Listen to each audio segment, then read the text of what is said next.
Hello and welcome to my channel, Inspiring Life Changes. My name is Colette and I'm here to do a reading today, the astrology reading for the new moon that took place in Leo 2 days ago. Now this is going to be a retrospective reading because I didn't manage to get it done before now. And the date today is the 21st, so it was 2 days ago. But for some reason, I just could not get it together. I had no idea why. I had nearly all of my notes written and I'd written it up on my laptop, but there was just no enthusiasm. It just felt really flat and I was just not in that headspace whatsoever. So because we've got so many planets going retrograde, in fact Uranus has just joined the other big four, so all of the outer planets now, all the 5 outer planets are retrograde and Uranus is in Taurus, so it could have had something to do with it, I don't know, but I kind of feel that the retrograde energy has made a big difference to myself personally. So I'm going to try and catch up with this because I don't want to not do a reading. So whether or not you're interested in watching it all is entirely up to yourselves, because like I said, this is a retrospective reading of what's gone down on the new moon. But the new moon energy does last for 2 weeks, from now until the full moon, and in fact it can actually last right up until the next new moon, so it's like a month's time that energy can still be affecting the collective as well. So I've called my new moon reading New Moon in Leo, revealing the layers of our emerging self-mastery, which is kind of what came through to me while I was doing the actual discovery of what was going on in the sky at the time of the new moon. There's lots of layers, lots and lots of very interesting layers. No huge major shifts of the planets or the energy itself, but there's very many interesting aspects that are actually taking place at this time that are going to have long-lasting effects on us as we move forward into the last stretch of this year, as we close out this Leo season, which will be happening tomorrow. We have had Mercury move into Virgo, which happened the day after the new moon as well, so that's interesting as well because that has also shifted the energy. But at the time of the full moon, Mercury was still there, and it was also in conjunction with both the new moon. It was in conjunction with both the new moon and the sun. So I'm just going to quickly show you the energies for this particular reading with the confidence in is your key to success, new moon in Leo energy. So it is talking about that Leo, that inner lion, that courage, that confidence, that kind of outward show, if you like, of feeling good, which is really what Leo season is about. Being a fixed sign, the moon has just taken place in a fixed sign. Leo is a fixed sign, so it is it's all about holding our vision, which is interesting as well, because I do feel as though things have kind of gone into like a limbo stage in a way. It's like everything is kind of not really moving, or the energies aren't shifting. It's like there's a lot of retrospection going on. There's a lot of really deep kind of soul searching or digging, or kind of like the planets all going backwards. It's kind of everything is slowing right down at this time, and Mars is just about to join them in September as well, so we've got a lot of retro energy out there.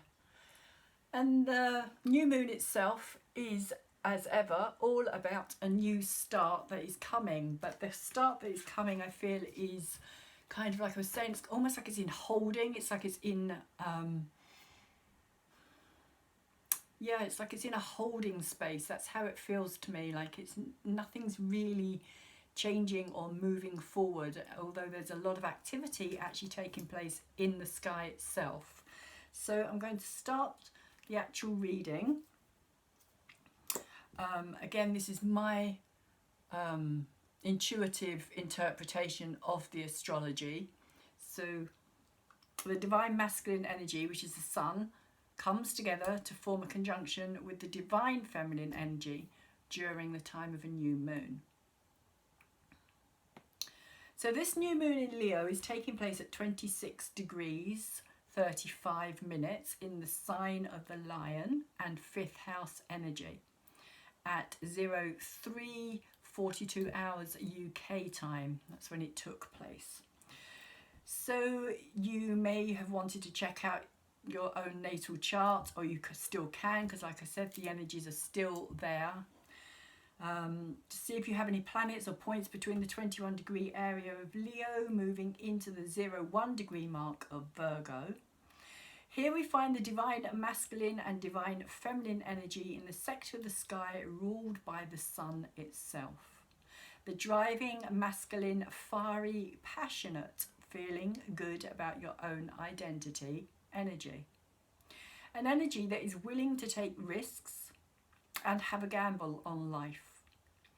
As how will we ever know if we don't try? This is a courageous energy. And I feel that at this time, the new moon here is going to be encountering many layers, which is kind of what I was talking about just before. It is for me all about the layers that are kind of hidden in this new moon, and the new moon energy as we move forward as well. All these kind of different hidden layers. So the time of the new moon is usually a more subdued and reflective period. But here, even though she may want to hide and focus inwardly, withdrawing from the outer attention of the world, because the moon, of course, is all about our emotions and how we express our emotions. At the time of the new moon, we kind of become more withdrawn.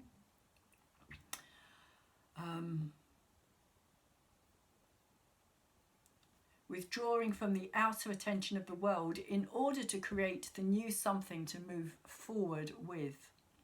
This is not going to be one of those moons.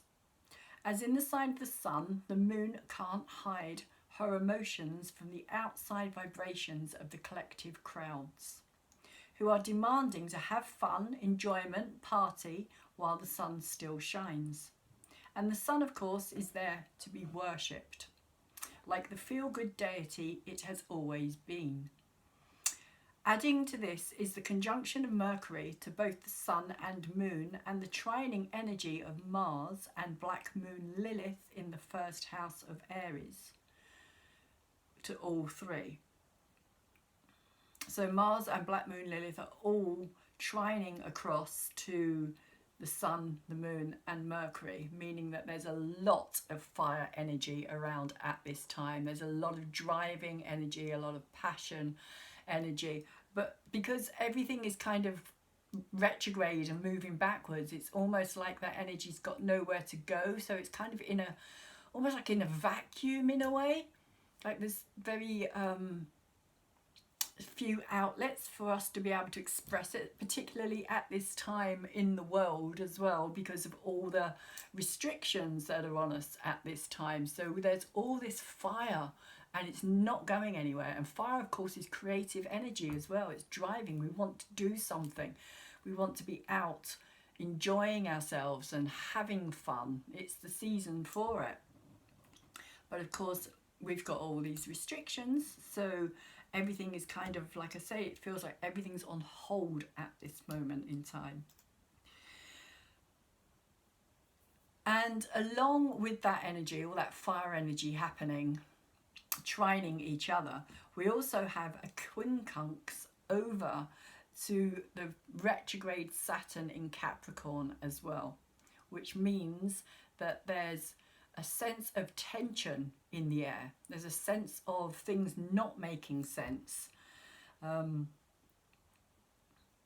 And because of this, the new moon is going to be, it's not going to be very subtle, and it's going to be difficult to subdue it as well. Our emotions, it's going to be difficult to subdue our emotions. So Leo, being the sign of the summer months in the northern hemisphere, the hottest part of the year when emotions are running high, and the thing on most people's mind is enjoyment and pleasure, which are Leo ruled. Unfortunately, the quincunx to Saturn is going to make that a lot more difficult to experience this year, because of course Saturn is all about restriction and stopping things. Particularly when it's making a quincunx over to Leo, it wants to stop fun and pleasure and enjoyment and all those things that are kind of free and easy for us to experience at this time. Saturn is saying, no way, it's not happening. So, yeah, Saturn's authoritarian need goes into overdrive.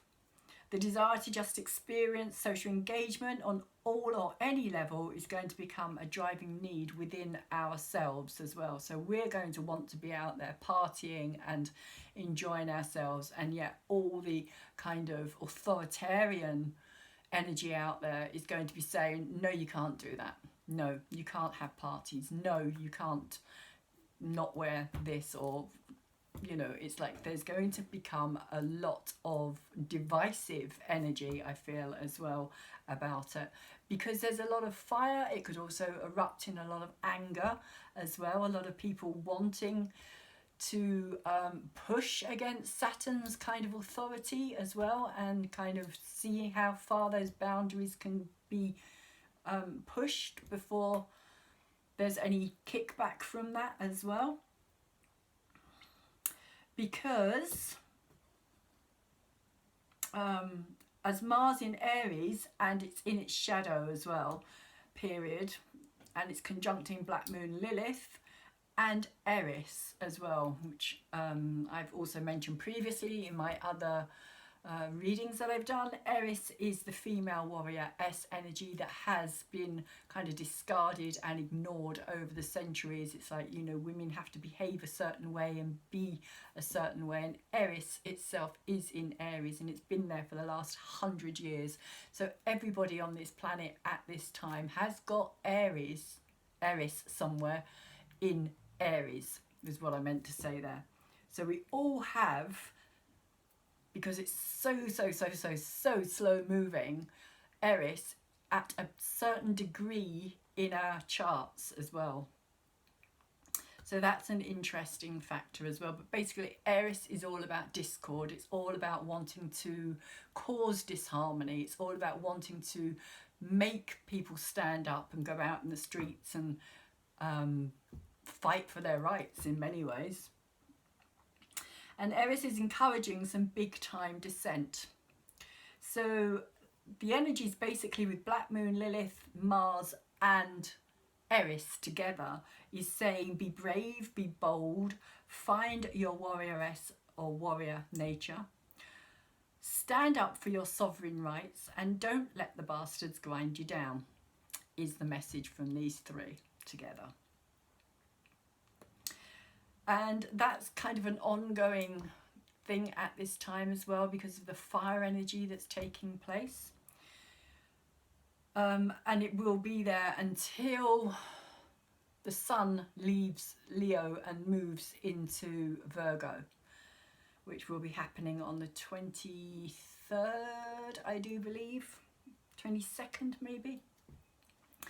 Mercury, the planet of communication, our day-to-day thinking, how we plan, and our decision-making mind can be found already at 28 degrees 07. So at the time of the new moon, that's where Mercury was sitting. But it really is racing ahead. After having spent the last 6 weeks retrograde in the watery, feeling, sensitive sign of Cancer, Mercury is not hanging around. We may have been finding ourselves making some quick, bright, spur-of-the-moment decisions filled with inspiration and passion on how to make and have some fun and enjoy life at a time when fun and enjoyment seems to be thin on the ground. Mercury only entered Leo recently on the 4th of August, which was the day after the Aquarius full moon. It will be exiting the fiery world of the lion the day after this new moon. So as I'm doing this reading, it already has exited and is now sitting in Virgo. Almost exactly 24 hours later, and in entering into the refined, more precise and analytical world of the Virgo Virgin.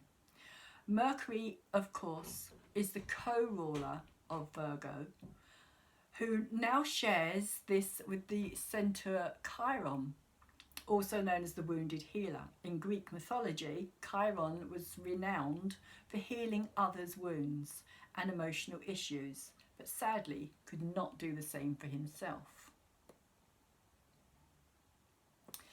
There are two very important aspects before this new moon takes place, and both are involving Mercury. 2 days before, Mercury, who has once again caught up to the Sun, will be conjunct our star at 25 degrees 10. So that happened on the 17th of August. Once again, Mercury is about to experience a baptism of fire, which will purge it clean, meaning we will be ready for a brand new narrative. And it's going to happen, the new narrative is going to really kind of start to kick in when Mercury moves, or has moved now as I'm doing this, into Virgo. So we are becoming tired of the same story. We are learning to become more discerning of what we hear, what we are told is true. The Sun is cleansing the old to make way for something different, and giving us the courage in Leo to be strong in our own personal identity and the decisions we make. What is right for one is not necessarily right for all, and Mercury, being the ruler of Gemini, the twins, the duality, is letting us know we should all be allowed to have choice. Our way of looking at the world is undergoing change.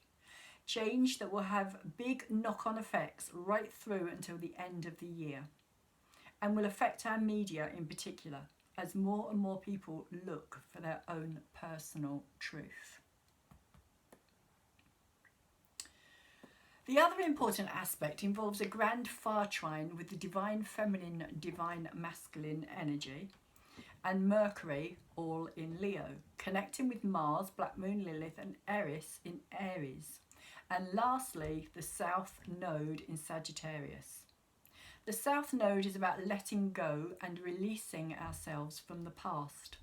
For me, it is saying that in order to bring in a new story, narrative, clarity, understanding, vision of the world, North Node in Gemini, which is always opposite the South Node, as they move retrograde through the sky, so they're always opposite each other.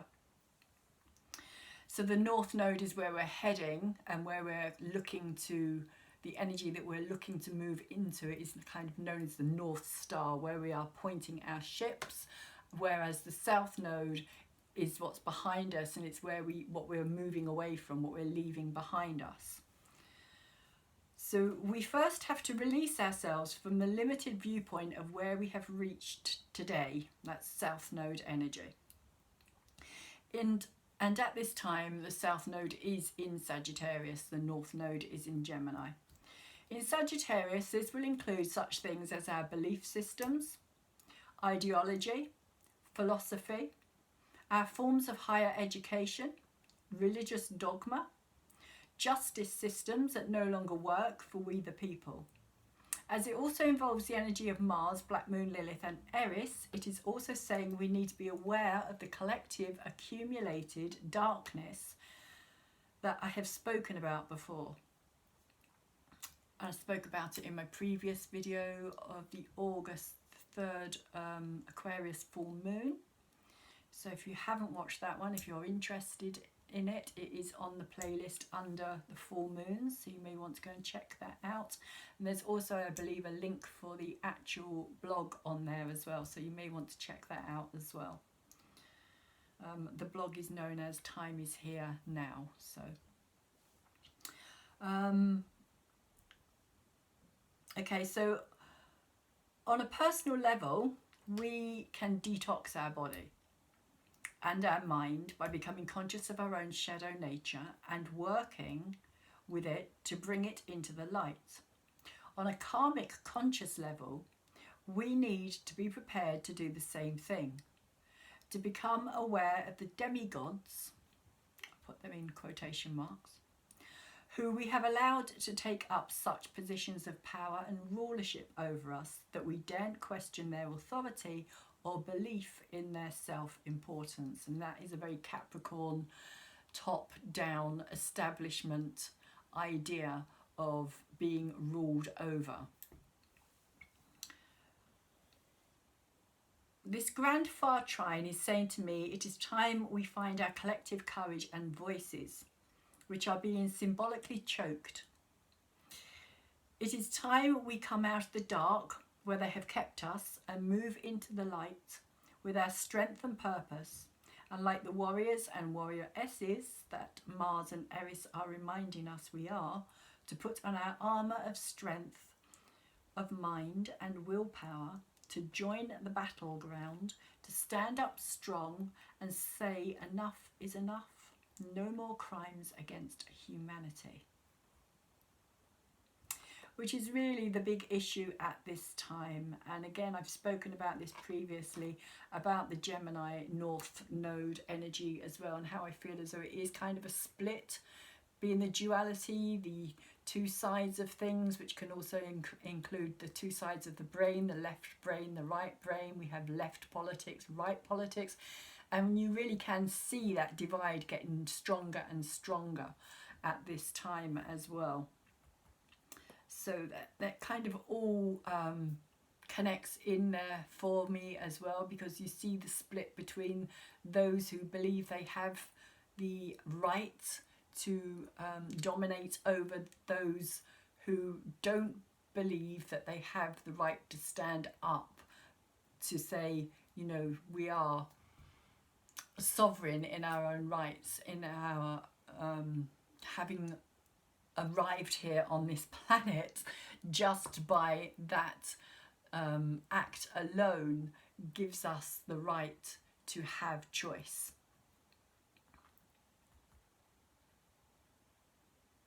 So jumping ahead a few hours after the new moon, at precisely 23:36 UK time, Venus will move into opposition with Jupiter. This will also set up a sextile with the moon, who has now entered Virgo and is sitting at 08 degrees 41 or 09 degrees, while also being in the aforementioned sextile with Uranus. Still, at the same time, Venus is now creating a square to Chiron, 08 degrees 48 to 9 degrees retrograde in Aries, while the moon is trining across to Uranus.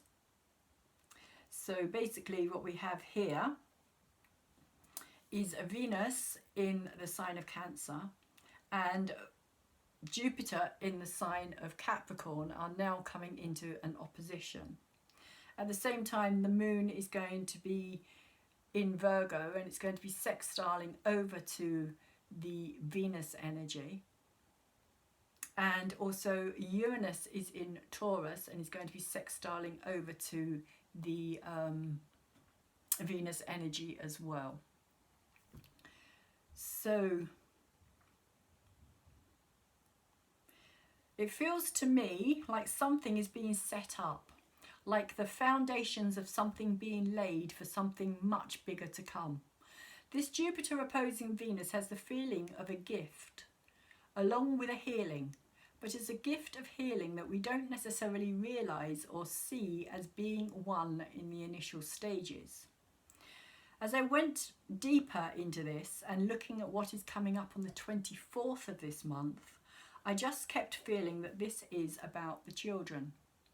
Not least because at this time, and throughout the time period of the Kite of Destiny, grand trine in water signs, which is coming up on the 24th, Mars, Black Moon Lilith and Eris are all in squares with the stellium of planets in Capricorn. So on the 24th, we are going to be experiencing a very rare event, actually, and I would talk a little bit more about this as we go further into the reading. But I'm not going to go into it very deeply because I have decided I'm going to do a separate write-up to that, because I feel as though it has got such a big part to play in what is going to be taking place. And also I may well do a very quick video about it as well, because I do feel as though it has got a lot, again, of layers that are happening during this particular time.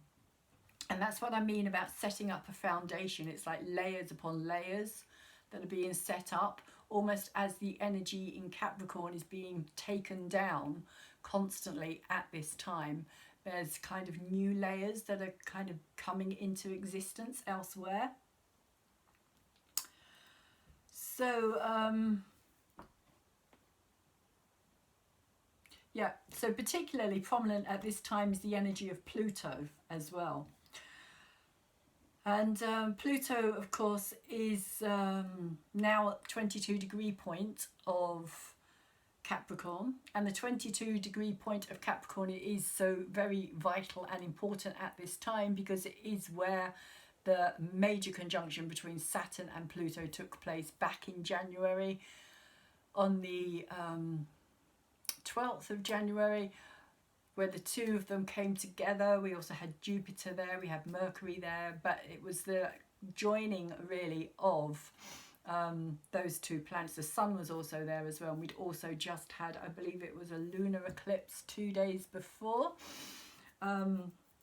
that took place in Cancer.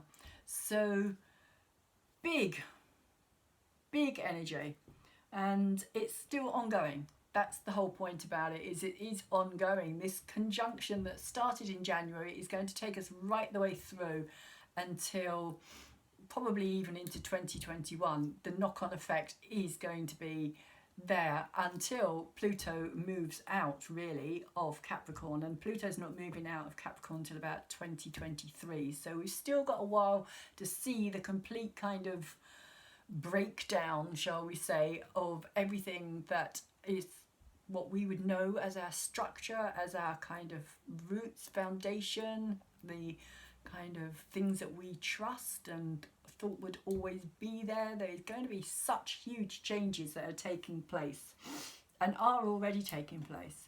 So Pluto has returned to that spot because Pluto is retrograde.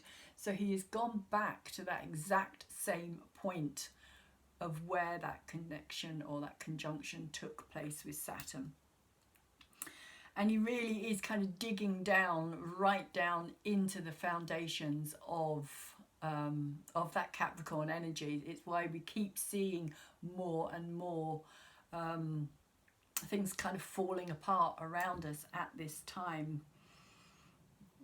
Businesses being closed and all of that stuff. It's all this Capricorn energy, all of it. It's like Capricorn is clearing out the old.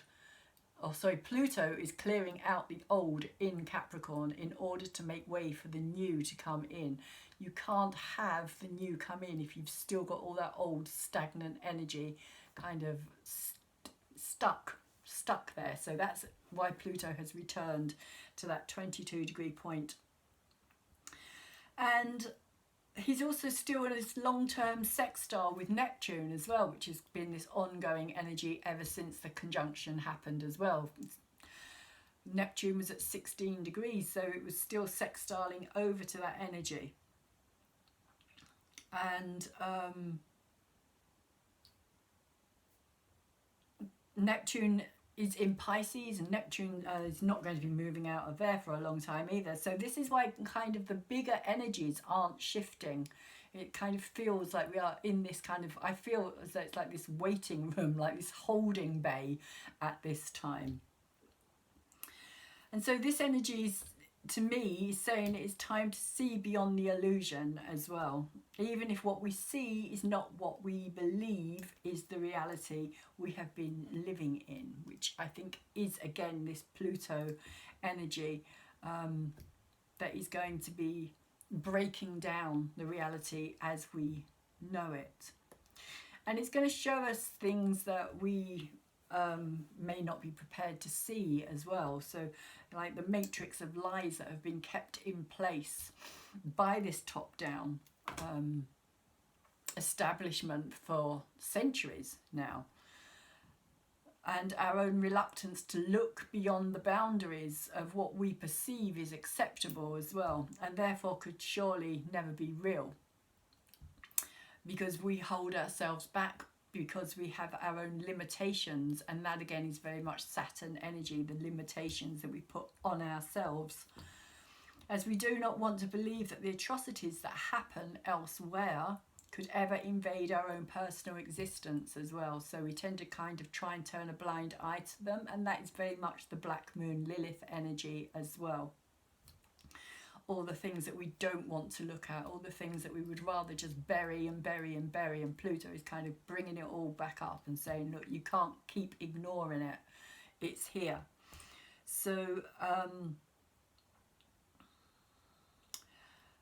so when we do ignore it, we give it free rein basically to spread and grow like a virus that it is. And I'm talking about Black Moon Lilith energy, and if you haven't checked out my last video where I talk about and I go heavily into the Black Moon Lilith energy, which is very much about this kind of dark, sinister underlying world that that takes place underneath our eyes, underneath our feet, and kind of literally right under our noses, but because we kind of have our blinkers on, we don't want to see it. We just kind of like pretend on some level that it's not occurring, or we kind of give it some kind of, oh, you know, that's a real shame, that's awful, that sounds horrific kind of platitude, but we don't actually go any deeper into it because of the fear element that's there as well. And it's the fear element that kind of keeps us in our place in many ways. So so for me, it says, I've written, in the darkness of the underworld, the lust and demand for children has no boundaries. And that's really what I'm talking about here at this time, because I think that there is so much going to come out around this. And I do believe it is the illusion we are about to see being ripped away, and kind of us having to look at the safety and security of our own childhoods, and it's going to stand in stark reality to what we will see revealed as well, because Cancer is the home. Jupiter is about magnifying that energy. It's also about like a gift. As I was saying, it's a kind of, it feels like a reluctant gift, and I've spoken about this previously as well. It's a reluctant gift because we don't want to see it, but it's going to make us understand things on a deeper, more compassionate level as well, and to really see through the lies of what we have been told for so long. So going back to the 22 number as well, where Pluto is at the moment, 22 in numerology is the number of self-mastery. And Capricorn with Saturn is the teacher. As its ruler, helps us to understand this concept. So in the Capricorn energy, that is where we master something. That's where we put our time and our energy and our effort into making something, like having a skill on something. So the 22 point for me is kind of saying that we are going to have to, or we are being forced in many ways to master our own emotions, to become self-masters and to learn self-mastery. And really kind of, we're going to have to grow up, really, is what this Capricorn energy is saying. We're going to have to grow up, and we're going to have to start taking responsibility for ourselves, because it's not working. The way that it's been for so long now isn't working, and it's not going to work. And there is a kind of split here as well, I feel. Again, that Gemini energy, this split of those that want to keep that status quo and the state as being the all giving, and there's those who want to kind of change the whole narrative and begin something completely new. So I'm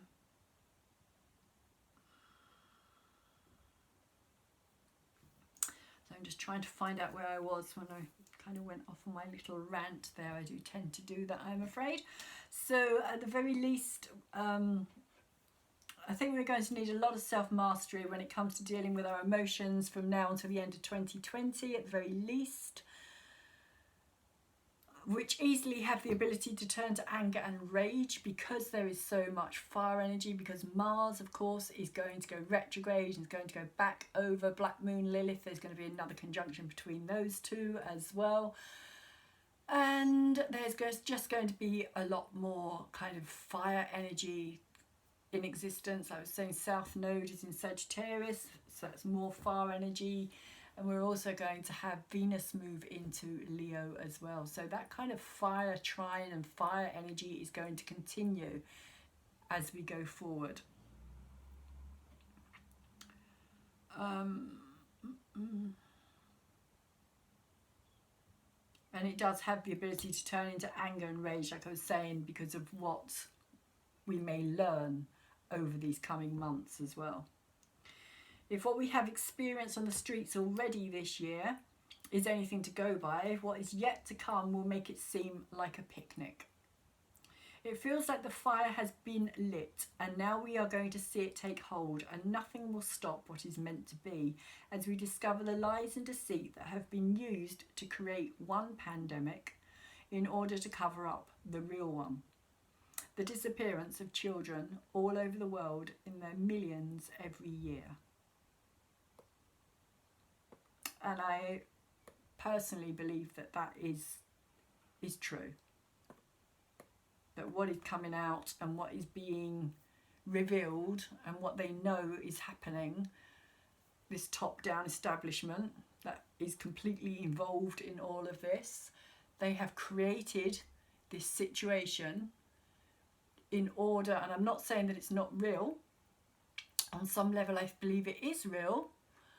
I don't think it's as bad as they want us to believe it is, but I do believe there has been something that has happened, but I think it's now being used more as a way of controlling us and forcing us into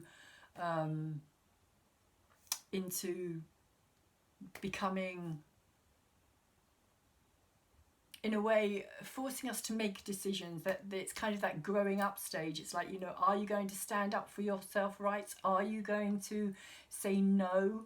Or are you just going to acquiesce and just kind of say, oh, right, okay, well, you know, I'm being told to do it, so therefore I have to do it. It's that kind of energy. It's like, are you mature enough? That's what Capricorn is saying. Are you mature enough to voice your opinion on this? Or do you feel as though you are still needing to be led by the hand?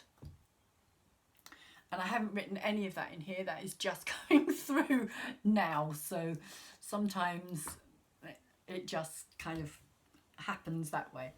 So obviously there's more messages, and I have had trouble, like I was saying, with this whole thing. I've been really reluctant to actually sit here and do this, but I've been kind of being pushed into doing it and into saying it, and it was like, okay, 2 days now, I have to sit down here and I have to say what I have to say.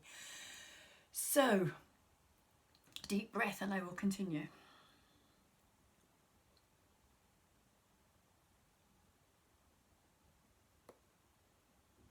So at the time of the new moon, going back to the new moon, Mercury has just crept ahead of the Sun, and now getting ready to break free and set off on his journey ahead of the pack, where he will stay until he turns retrograde and will once more be overtaken by the Sun later in the year.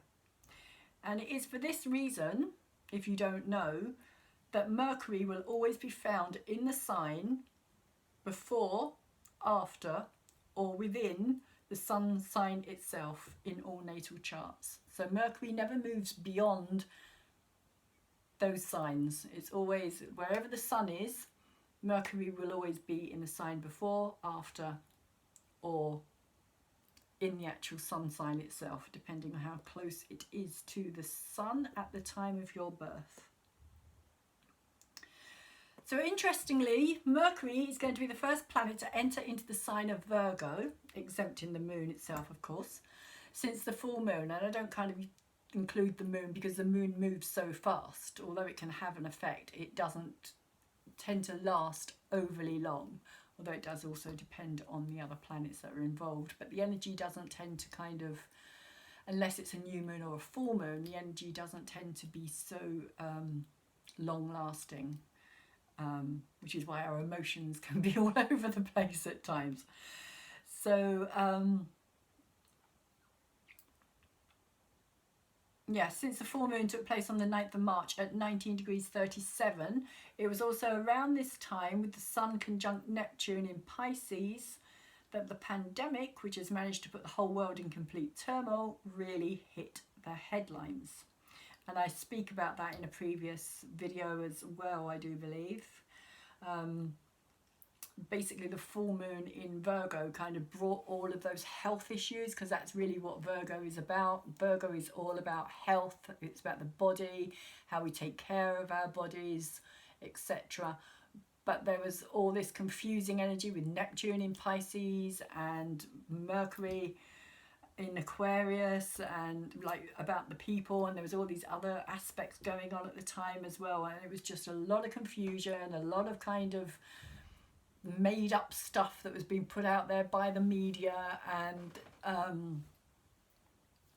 they're having to kind of backtrack stuff now as well, but they're still trying to kind of keep it going, still trying to keep the same old scenario there. So Mercury at the time was in Aquarius at 28 degrees, and for those paying attention, you'll note that on this new moon, Mercury will be opposing that point exactly.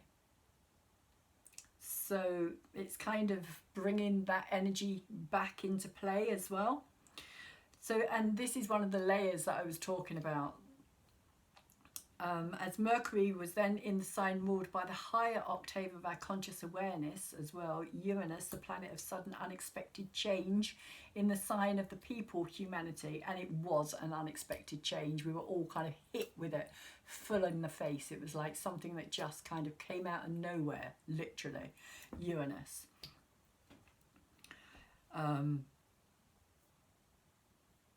And Mercury in Aquarius, all about humanity, all about the people. And Mercury also kind of connects with the media as well. So both the Sun and Moon conjunct Mercury are also opposing that same point, which I believe does give it some potential for the media, which are Mercury ruled, to try and drag up the same storylines as previously. Keep repeating the same narrative, like a stuck in the past typewriter, banging on the same keys, spewing forth its propaganda in the hope our fear will keep us muzzled and compliant. I do believe, though, this is a battle the demigods are already losing. This new moon energy could come out as hot, extreme and angry communication, especially with the trine to Mars and Black Moon Lilith, which could in itself bring some incredibly explosive scandals into the light, but which some of our media may do their best to ignore. There is an interesting dynamic taking place here at this time. If you take a look at the above chart, you will see we have 3 planets in the sign of Leo. We have Sun, Moon and Mercury. In the sign of Aries, we also find 2 planets at the point of Black Moon Lilith, and the point, of Black Moon Lilith, which brings the active energies to 3 also. Mars being one of those planets and Eris being the other. And for those of you who don't know, Eris took over the position of Pluto. So it was Eris that kicked out Pluto as being a planet, because when Eris was discovered, she was bigger than Pluto. And so the astronomical world went into complete meltdown. Again, very Eris. Discord, disharmony, lots of arguments, all Eris energy. And eventually they decided that Pluto was too small and had to be downgraded from being a planet. So Eris is very good at causing disruptions, especially when she's conjunct with Mars and Black Moon Lilith as well. So if you're wondering why we're seeing all of this kind of upheaval out on the streets, etc., that's why it's all happening. And it is going to get worse before it gets better. So back to what I was trying to say about this. We've got the Sun and the Moon and Mercury in the sign of Leo, and then in Aries we've got the 2 planets and Black Moon Lilith. So that makes up 3 points as well. And then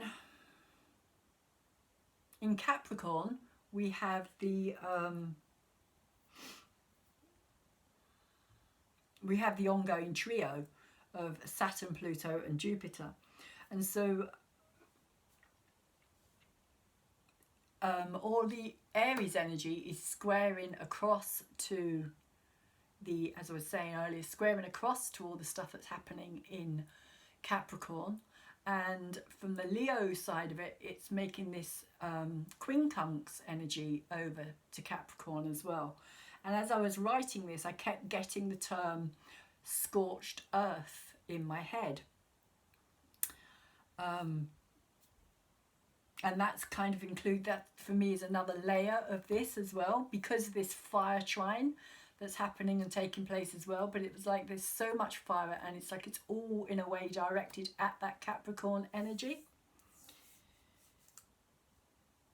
And for me, it feels like the metaphysical and symbolic burning down of all those already crumbling edifices and everything that Capricorn represents: establishments, governments, tradition, top-down ruling, monarchy, corporations, all of it.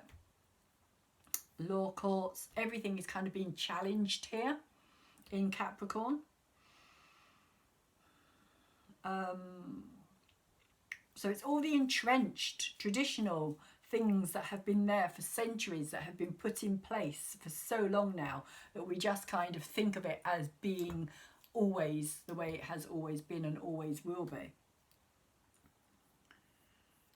But it leaves no room for growth or freedom of thought. And so for me, this is the kind of ongoing finality of clearing out the old, the unneeded, the extraneous. Everything is set in stone mentality that keeps us repeating the same scenarios time and time again. I also see this as the farmer burning his fields as well, which is why I kind of think I kept getting the scorched earth metaphor. In order for new growth to sprout up, that's what farmers used to do. They would burn their fields, and once their fields had been burnt, it was like it brought in new life. It revived everything. And so most of all, out of all of this, I see it as the proverbial phoenix of the collective soul of humanity, which is rising from the flames of a dying, struggling empire, which is basically, again, that Capricorn energy. It's like the destruction of the empire as we know it. And then on the 24th of August, the heavens are going to bring us a rare configuration of a kite. Now, this is the energy that I was talking about earlier, which at this time is composed of the 3 water signs forming a grand water trine, and sextiles from both Neptune and the Moon to all the energy in Capricorn. So that's very interesting. Again, the Capricorn energy is once more being the focus of attention. And this grand water trine begins the day after the grand fire trine finishes. And it's also the day after the sun moves out of Leo and breaks that quincunx over to Capricorn as well. So it's like all that fire energy that has been kind of focused very much in the Capricorn direction is now becoming the focus of this kite energy. And The kite energy symbolically is known as a time of fate, karma and destiny. And I am, like I said, I will be doing a separate write-up for this, as I feel it is of great and significant importance, because as it goes through the 24 hours of this kind of beginning of this kite, the energies change and intensify as the moon moves, because it's the moon that is kind of creating this kite, that is the completion energy of it. And the moon is in Scorpio as well, which is a very interesting thing, because Scorpio, of course, is ruled by Pluto, which is the centre of the attention at this time. So I find it personally absolutely fascinating. I just kind of, the way that, for me, it is literally the language of the universe. It's like it's there, it's spoken. I even think that, you know, it has even been said previously, you know, that it is God's language, if you believe in God or the universe or source or however you want to put it. But it is there, it is written in the stars, if you know how to kind of interpret it or understand it. It is there. And we are experiencing it in a massive life-changing way at this time. So August really is a very active month, even though we now have all the 5 outer planets retrograde, Uranus having joined them on the 17th of the month. He went station direct on the 15th and turned retrograde on the 17th. It's almost like time stood still, which is what I was talking about earlier, this kind of waiting in the waiting room, in the holding bay for something.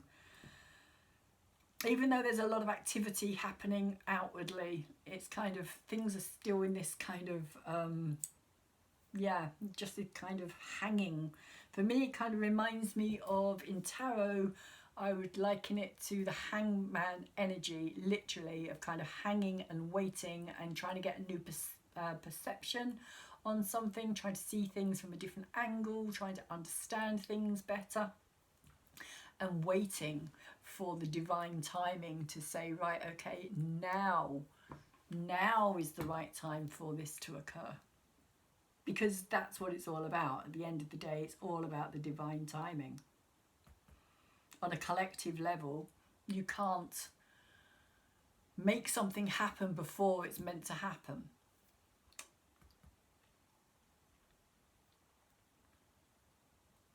So it is almost like time stood still, especially as Uranus represents our future. And in Taurus, it is standing still in the Garden of Eden. At the time of the new moon, Uranus is at 10 degrees 41 or 11 degrees and is making a sextile to Venus, also at 11 degrees in Cancer.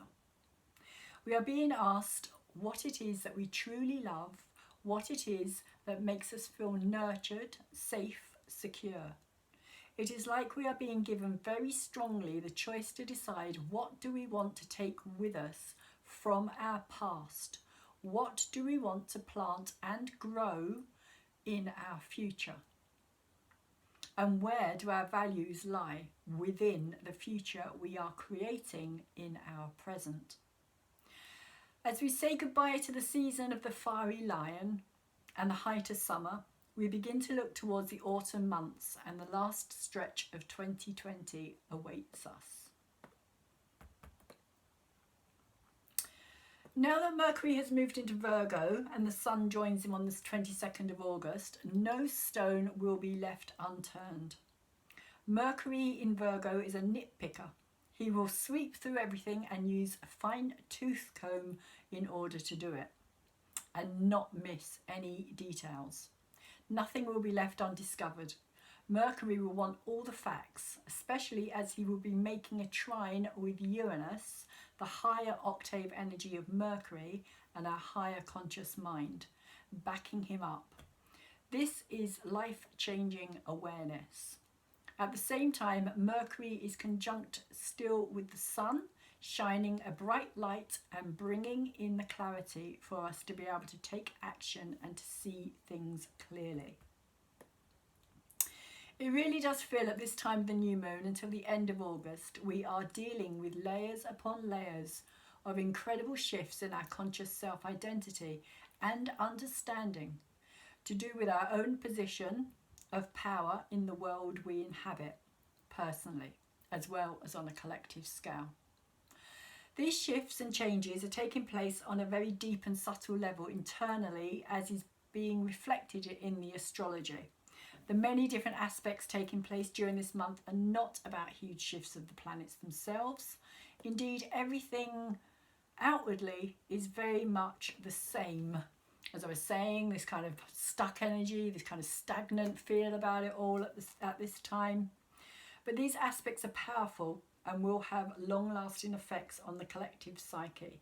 I think I even called one of my previous astrological writings up Deja Vu, or one of my videos, I think I called it Deja Vu, because I do feel as though this second half of the year is very similar to the first half of the year, only a lot more fiery and a lot more kind of possible anger, passion, drive, dynamic kind of energy.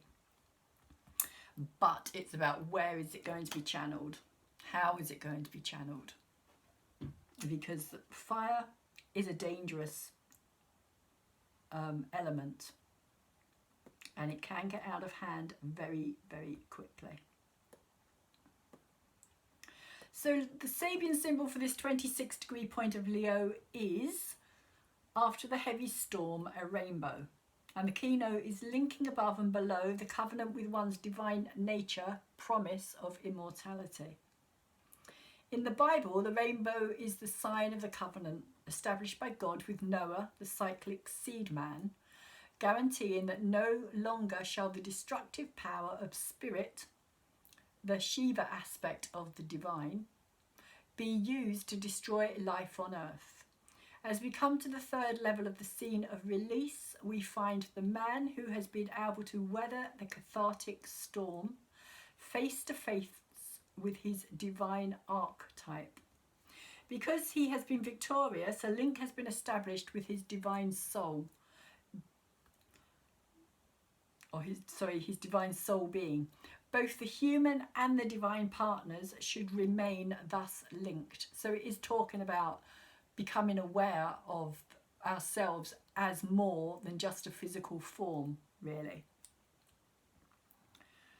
And that there is this part of us that is connected with everything. And that is something that I kind of talk about when it comes to this water trine and this kite energy that is coming up on the 24th. So H.P. Blavatsky, last words are said to have been, "Keep the link unbroken."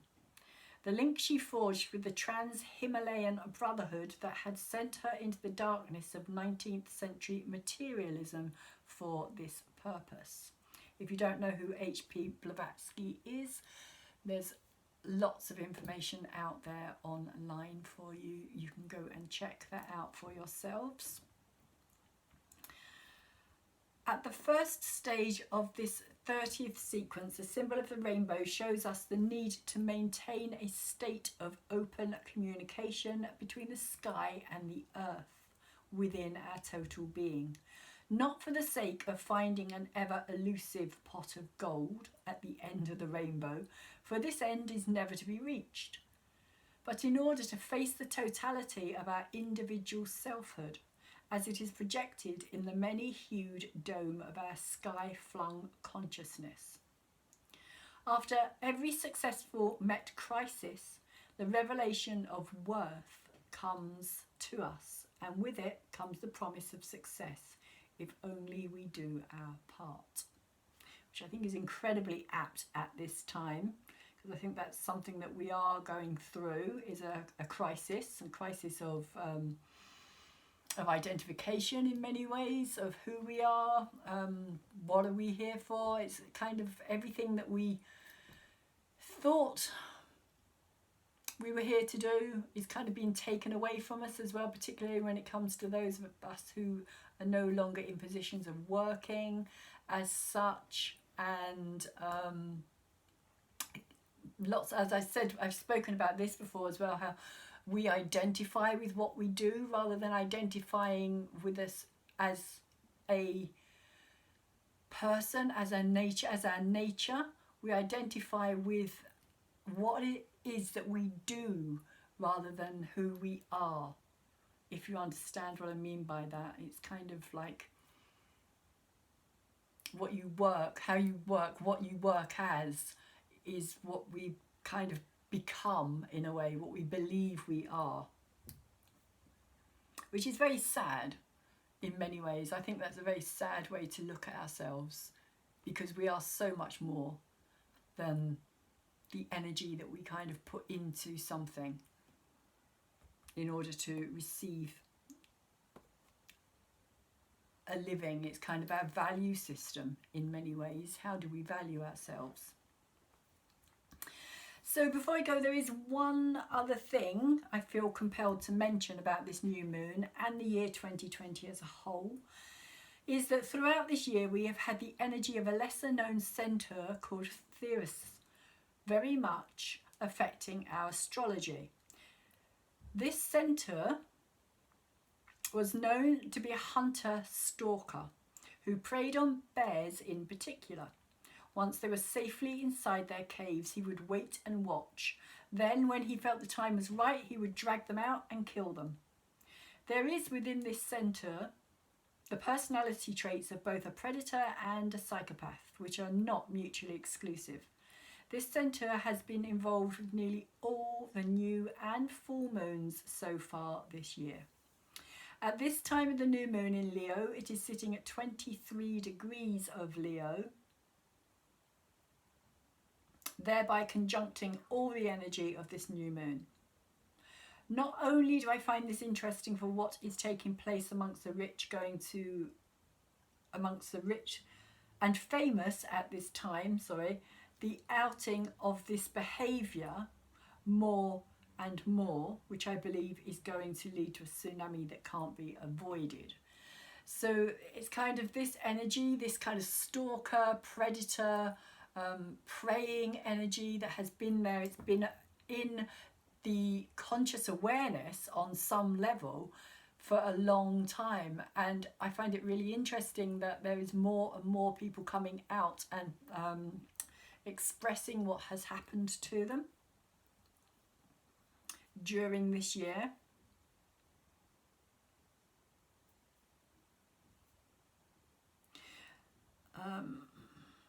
I also see this as the bear representing those who have stayed in the dark of their caves emotionally, hibernating, but are now finding the courage to come out of their enforced imprisonment to fight back tooth and claw. Another angle to this is the spying on the people, once again represented by the bear, especially in light of what is being revealed at this time in the US. If you're not aware of that, there's some interesting information coming out about spying on the Trump candidacy before he actually became president, while his campaign was going on. And if you haven't heard anything about that, then you probably will be hearing about it soon, because that is about to kind of explode into something major as well.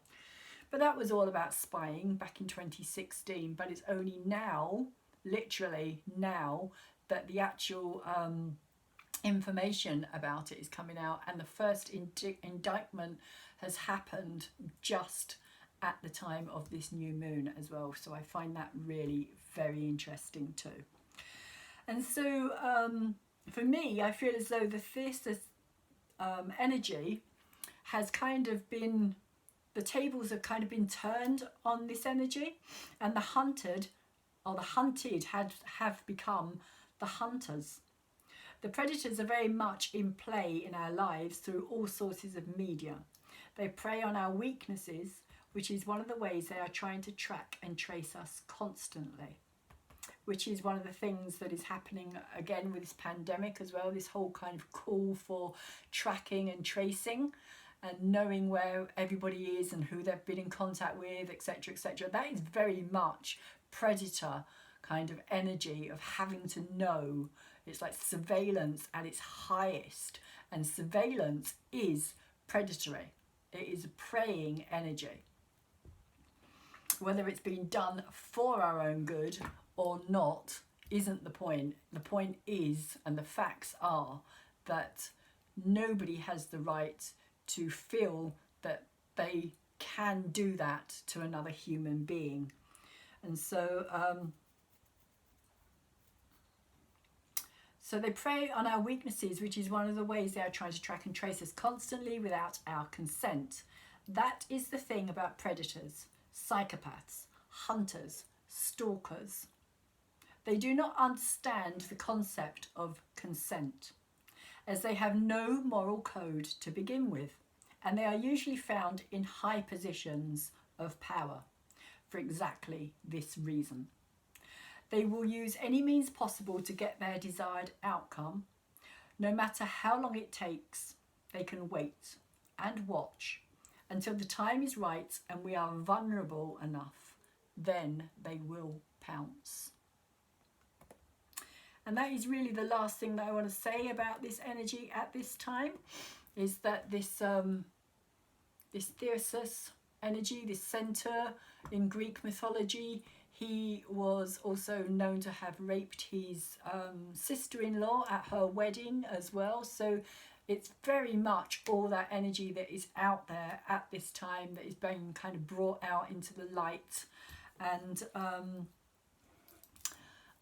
it's going to continue. I think there's other full moons and new moons as well. I may well leave a link for that in the blog if anybody's interested. I will be attaching the blog to my astrology tarot reading that I will be doing as well, because I didn't get around to doing that either.